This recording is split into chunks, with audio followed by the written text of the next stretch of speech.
এবার মধ্যপ্রাচ্য যুদ্ধ পরিস্থিতির খবর। পারস্য উপসাগরীয় অঞ্চলে যুদ্ধের দামামা আরও তীব্র। একদিকে কুয়েতে ক্ষেপণাস্ত্র হামলা, অন্যদিকে ইরানের ইস্পাহানে জ্বালানি কেন্দ্রে বিস্ফোরণ। এরই মাঝে মার্কিন প্রেসিডেন্টের আলোচনার প্রস্তাব প্রত্যাখ্যান করে কঠোর অবস্থানের ডাক দিয়েছে ইরান।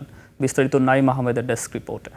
5+ স্টার রেটিং প্রাপ্ত দেশের সর্বোচ্চ বিদ্যুৎ সাশ্রয়ী ওয়ালটন এসি। স্মার্ট কমফোর্ট এখন নেক্সট লেভেলে। কুয়েতের আকাশসীমায় ড্রোন ও ক্ষেপণাস্ত্র হামলা প্রতিহত করছে দেশটির সেনাবাহিনী।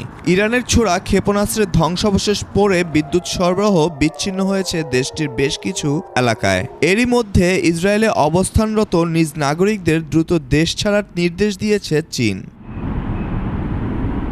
ইরানের ইস্পাহান ও খুররামশাহ এলাকায় প্রশাসনিক ভবনসহ বেশ কিছু জ্বালানি স্থাপনায় হামলার খবর পাওয়া গেছে। তবে মার্কিন প্রেসিডেন্ট ডোনাল্ড ট্রাম্প আলোচনার দাবি করলেও তাকে মিথ্যাবাদী ও সম্মানহীন আখ্যা দিয়ে আলোচনার কথা নাকচ করে দিয়েছেন ইরানি পার্লামেন্টের ডেপুটি স্পিকার।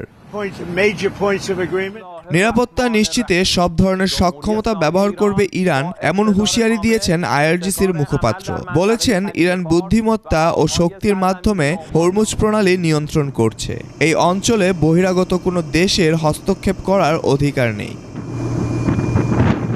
এদিকে ট্রাম্পের আলোচনার আশ্বাসে এশীয় শেয়ার বাজারে কিছুটা ইতিবাচক প্রভাব পড়লেও উত্তেজনা কমেনি। Naim Ahmed, desk report, 21 television.